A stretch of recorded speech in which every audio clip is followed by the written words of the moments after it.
A paz do Senhor. 1 Tessalonicenses 4 e 5 diz assim: que cada um de vós saiba possuir o seu vaso em santificação e honra, não na paixão de concupiscência, como os gentios que não conhecem a Deus. Quero meditar um pouco com você hoje a respeito das paixões. O que nós conhecemos por paixão é uma explosão de sentimentos, que algumas pessoas o chamam de amor. É uma explosão de emoções, de reações. Mas a Bíblia, ela tem uma outra visão a respeito das paixões. Interessante que a Bíblia, ela não nos obriga, mas ela nos aconselha a nos cuidar a respeito das paixões. Perceba que a Bíblia diz o seguinte, que nós devemos de fugir das paixões. A Bíblia chama de concupiscência. Vamos dar uma analisada em alguns textos bíblicos. Nós temos um jovem chamado Sansão, está no livro de Juízes. Esse jovem foi chamado com um propósito. Qual? Ele deveria ser juiz sobre Israel. Sendo juiz, ele tinha muitas funções. Sendo juiz, ele tinha muito trabalho. Mas Sansão é um exemplo de alguém que não consegue focar naquilo que realmente tem valor. Ele se perde nos próprios sentimentos. Ou seja, vamos trazer para os nossos dias. Deus nos chamou para algo, Deus nos deu ou nos chamou para o ministério, porque o ministério não é dado, é emprestado, no final a gente vai ter que dar conta. Mas Deus nos chamou para o ministério. Se você não suportar e não dominar e não vencer as paixões carnais, você não conseguirá desenvolver o ministério. Então é nesse ponto que nós temos que aprender. Então vamos olhar para Sansão.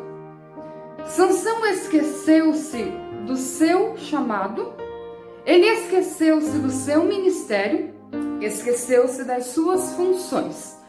Qual foi o problema de Sansão? A paixão pelas filisteias.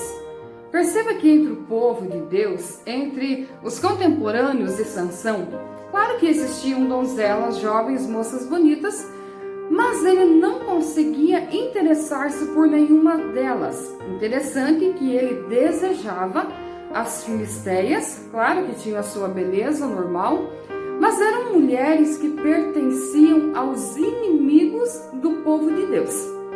E Sansão volta os seus olhos somente para elas, e lógico que com isso ele aderiu muitos problemas para si. A sua primeira esposa, que posteriormente foi morta pelo próprio povo dela, pelos próprios filisteus, a prostituta que ele se envolve, e por fim Dalila, que quando Dalila se envolve com Sansão, ela está sendo orientada pelos príncipes, ela está sendo orientada pelos líderes do seu povo, até de certa forma pressionada. O que ela deveria fazer? Usar o sentimento dele para desnorteá-lo e para descobrir o seu segredo. Que segredo era esse? O segredo de manter a comunhão com Deus. A história fala sobre o nazireado. Ele não podia tocar em mortos, ele não podia cortar o cabelo e ele não podia beber bebida alcoólica. E no final das contas, por se entregar às paixões terrenas, ele foi quebrando os votos. Perceba que ele bebe no casamento, ele come mel do leão morto que uns dias antes ele mesmo havia matado, e então faltava a terceira parte do pacto, que era os seus cabelos, e ele acaba entregando essa parte para Dalila. Sansão é o exemplo de alguém que foi destruído pela sua própria paixão. O que Deus queria de Sansão? Que ele dominasse isso dentro dele, que ele vencesse isso dentro dele e ele conseguisse liderar o povo, julgar o povo com honra, com sabedoria, com equidade, com graça, sendo dirigido e orientado por Deus. Mas ele não conseguiu. Vamos a outro exemplo também. Nós temos o exemplo de Davi, um grande guerreiro, um homem escolhido por Deus. Você conhece a história, né? Desde moço foi ungido, era alguém que era chamado à corte, tocava, os espíritos maus se ausentavam da vida de Saul. Ele era um menino muito abençoado e com potencial para o reino, era um menino prudente também. A Bíblia diz que ele entrava e saía com graça, ele sabia se portar. Mas ele também é outro exemplo de alguém que vai sucumbir diante das paixões. Perceba o que acontece. Davi, em um certo dia, agora ele já é rei, agora ele já está com tudo organizado na sua vida, ele já tem o reinado, ele já está em posição e assim por diante. Mas o que vai acontecer com Davi? Um certo dia, ele deixa de ir à guerra e ele vê uma mulher chamada Batseba se banhando, ele manda chamar aquela mulher. Perceba como a paixão, ela tem a característica de cegar as pessoas. Ninguém precisava falar para Davi que ele não podia cometer um adultério. Davi tinha um harém, ele tinha várias mulheres dentro do seu palácio. Ele tinha um harém, ele não necessitava de outra mulher. Perceba como ele entregou-se às paixões. Ele manda chamar essa mulher, ele adultera com ela, aí ela tem um filho e esse filho morre. Aí quando esse filho morreu, Davi não lamenta porque ele diz, não, isso aqui foi consequência do meu pecado. Mas o adultério de Davi, ele não parou no adultério em si, na questão de conotação sexual. Ele aprofundou Davi em homicídio, quando Davi decide matar o esposo de Batseba para ficar com ela. Você percebe o que a Bíblia quer que você entenda? Algumas pessoas dizem assim, não, a Bíblia não deixa a gente entender, as pessoas não querem que a gente viva, Deus não quer que a gente tenha prazer. Não é nesse sentido que a Bíblia quer que eu e você vejamos as coisas. Como que nós devemos de compreender?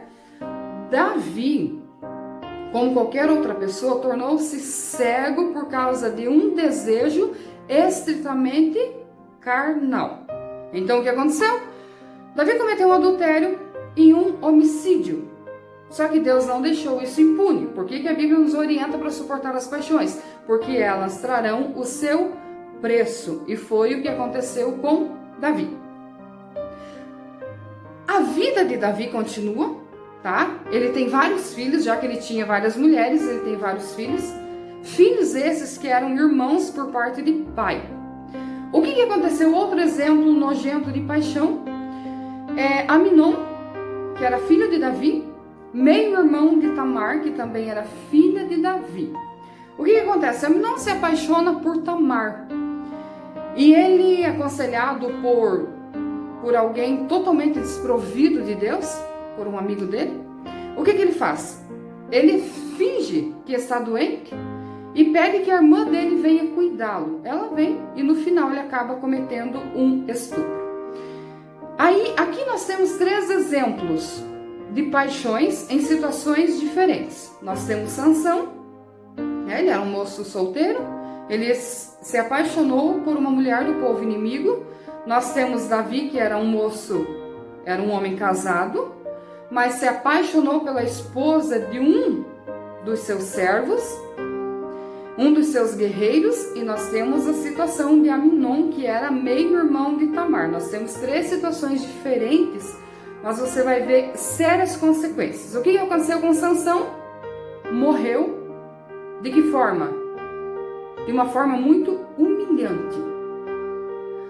Davi não morreu, mas essa história de Aminon é a consequência do pecado, da paixão de Davi. Então você percebe que chega um momento em que as paixões, elas irão trazer o seu preço. Por que devemos então nos dedicar e nos envolver com amor? Porque o amor está lá em 1 Coríntios 13. Ele é profundo, ele é benigno. O amor não suspeita mal, o amor não fala mal, não se irrita, não se porta com leviandade. O sentimento, o amor é um sentimento diferente. Se você quiser ler 1 Coríntios 13, a partir do 1, leia. Ali tem uma relação muito linda a respeito do amor, que é o sentimento que a Bíblia nos orienta a desenvolver. Quais são os frutos do amor? Paz, alegria, justiça, honra.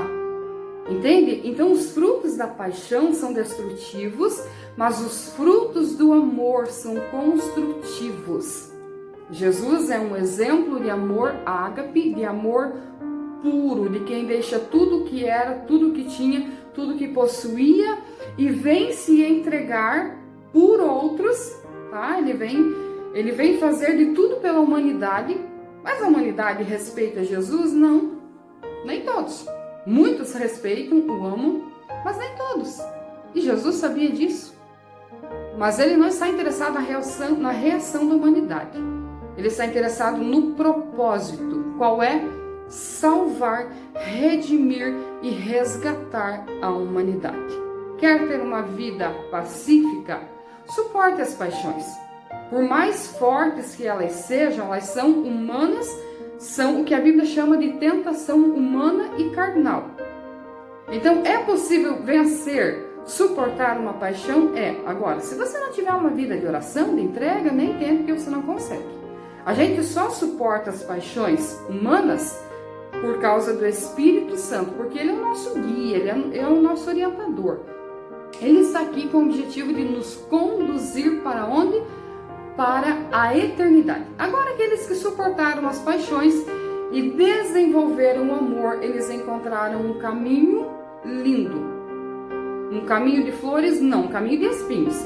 Mas os frutos são tão maravilhosos que eles compensam toda a dor e todo o sofrimento que foi causado pelo próprio amor. Quer ter uma vida pacífica e desfrutar de paz na eternidade? Então continue plantando o amor aqui, o amor desinteressado, suportando as tentações. E assim nós teremos uma vida abençoada. Deus te abençoe, em nome de Jesus.